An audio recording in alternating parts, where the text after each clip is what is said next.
वो पल जिसने ग्वालियर को थाम दिया। 12 सितंबर 2025 की एक बिल्कुल सामान्य सुबह। ग्वालियर अपनी रोजमर्रा की जिंदगी में चल रहा था। दुकानें खुली थीं, लोग इधर उधर जा रहे थे, सब कुछ बिल्कुल सामान्य। फिर अचानक एक शोर उठा, ऐसा शोर जो देखते ही देखते पूरे शहर में फैल गया। सड़क के बीचों बीच एक आदमी बैठा था, पीठ दीवार से लगी हुई और हाथ में हथियार, जो कभी उसके सिर की तरफ जाता, कभी हवा में लहराता। उससे कुछ ही कदम दूर एक औरत का जिस्म पड़ा था, नंदिनी। खून बह रहा था।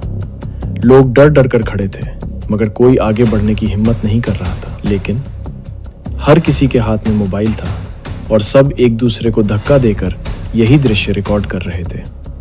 अचानक वो व्यक्ति फेसबुक लाइव पर आता है। आ जाओ भैया, बगल में सुन लो। अरे भैया, तुमसे दुश्मनी नहीं है, इसकी करतूत बता रहा हूँ मैं बस। इसका एक बॉयफ्रेंड है, वो बच गए दोनों। ये मेरी पत्नी है और मेरे ऊपर झूठा केस लगाया। कल्लू नाम है, वो लड़का खड़ा है पीछे, कल्लू। पुलिस धीरे धीरे आगे बढ़ रही थी, लेकिन वो कभी खुद को मारने की धमकी देता, कभी पुलिस की तरफ हथियार तान देता। आधे घंटे तक पूरा माहौल युद्ध मैदान बना रहा। टीयर गैस के शेल फेंके गए, लोगों में अफरा तफरी मची, पत्थर चले और आखिरकार उसे काबू में कर लिया गया। लेकिन तब तक जो होना था हो चुका था। नंदिनी को अस्पताल पहुंचाया गया, मगर वो बच न सकी। नंदिनी ने अपनी मौत से ठीक 41 सेकंड पहले जो आखिरी बात कही, वही इस पूरे केस का सबसे काला सच था। और आज तक किसी भी यूट्यूबर ने इसे सामने नहीं लाया। ये सिर्फ एक हत्या नहीं थी, ये इस दुनिया की वो तस्वीर थी जहां लोग अपने अपराधों को भी लाइव स्ट्रीमिंग का तमाशा बना देते हैं। आइए इस कहानी का असली चेहरा देखते हैं। अरविंद ठाकुर और नंदिनी के जहरीले खतरनाक रिश्ते का अंत। नंदिनी, वो औरत जिसकी जिंदगी कई चेहरों के बीच बटी रही। नंदिनी की शादी गोतीराम से हुई थी। सादा घर, सीधी जिंदगी। लेकिन कुछ ही महीनों में सब बदलने लगा। नंदिनी का स्वभाव बाहर गहरी दोस्तियां बनाने वाला था। इसी दौरान छोटू क्यूट इसकी जिंदगी में आया। बातें और फिर अफेयर की खबरें फैलने लगी। समय बीतता गया। फिर नमलेश सेन नाम का ज्यादा दिलेर, ज्यादा खुला, ज्यादा चमक दमक वाला। नंदिनी के लिए ये नया रोमांस एक नशे जैसा था। छोटू पीछे छूट गया, नमलेश आगे बढ़ गया। लेकिन कहानी यहाँ रुकती नहीं। फिरोज खान, ब्रांडेड कपड़े, महंगी लाइफस्टाइल, मोटरसाइकिलें, सब नंदिनी को अपनी तरफ खींचने लगे। एक समय ऐसा आया जब उसके 3 अलग अलग पुरुषों से संबंध चल रहे थे और घर का पति सिर्फ नाम का रह गया था।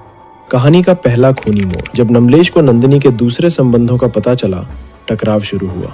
उसने धमकी दी कि वो सबको सच्चाई बताएगा। ये नंदिनी के लिए खतरा बन गया। फिर एक नया व्यक्ति, जिसका नाम पुलिस ने उजागर नहीं किया, उसकी जिंदगी में आया और उसी के साथ मिलकर नंदिनी ने नमलेश को हमेशा के लिए खत्म करने की साजिश रची। 2017 में नमलेश की लाश मिली। निशान साफ बता रहे थे कि यह हत्या है। पुलिस का पहला शक गया नंदिनी पर। उसे गिरफ्तार किया गया और 4 साल 6 महीने जेल में रही। लेकिन रिहाई के बाद उसकी जिंदगी में वो इंसान आया जिसने कहानी को और खतरनाक मोड़ दे दिया। अरविंद ठाकुर। प्यार, धोखा और जहरीला रिश्ता। 2022 में जेल से रिहाई के बाद नंदिनी की मुलाकात अरविंद ठाकुर से हुई। अरविंद एक ठेकेदार था, पहले से शादीशुदा, 2 बच्चों का बाप। लेकिन नंदिनी को ये नहीं बताया गया। रिश्ता तेजी से आगे बढ़ा। 2023 में दोनों ने आर्य समाज में चुपके से शादी कर ली। शुरुआत में सब ठीक था, फिर रोज झगड़े, आरोप, मारपीट और ब्लैकमेलिंग ने रिश्ता जहरीला कर दिया। 2024 में नंदिनी ने शिकायत दर्ज कराई कि अरविंद ने उसे गाड़ी से कुचलने की कोशिश की। वो जेल गया, लेकिन अदालत में नंदिनी ने बयान बदल दिया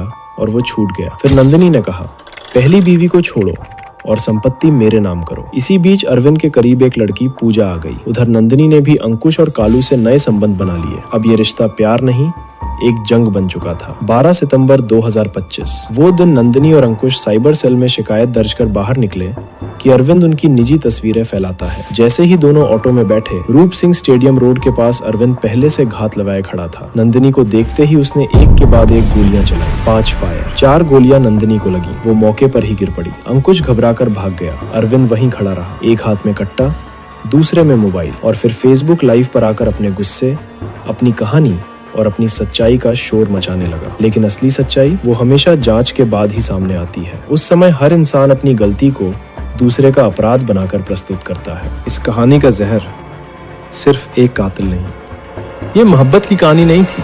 ये हवस, झूठ, अना, बदगुमानी और टॉक्सिक रिश्तों का मिलाप था। ये वो मिसाल है जहां गलत फैसले इंसान की पूरी जिंदगी निगल जाते हैं। अगर आप समझते हैं कि लोगों को ये हकीकत जाननी चाहिए तो इस वीडियो को ज़रूर शेयर करें और कमेंट्स में बताएं आपके ख्याल में गलती सबसे ज़्यादा किसकी है।